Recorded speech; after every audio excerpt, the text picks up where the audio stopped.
আসসালামু আলাইকুম। Realme C65 এই ফোনটিতে প্যাটার্ন লক দেওয়া। তো এই প্যাটার্ন লকটি কিভাবে রিমুভ করব সেটাই আজকে আপনাদেরকে ইনশাল্লাহ দেখাবো। প্রথমে হইতেছে 3টা বাটন আমি চাপ দিয়ে ধরে রাখবো। কিছুক্ষণ ধরে রাখলেই ফোনটা রিস্টার্ট নেবে।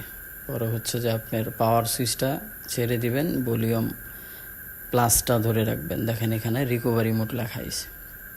এখানে দেখেন ইংলিশ আছে, ইংলিশে চাপ দিব। পরে এখানে ফ্যাক্টরি ডাটা আছে, রিবুট আছে, পাওয়ার অফ আছে।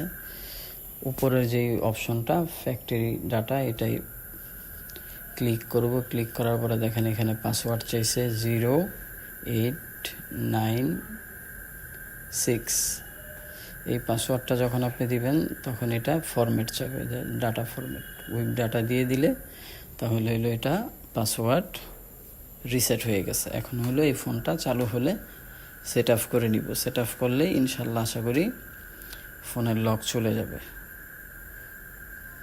তো আজকের মতো এখানে। আসসালামু আলাইকুম ওয়া রাহমাতুল্লাহ।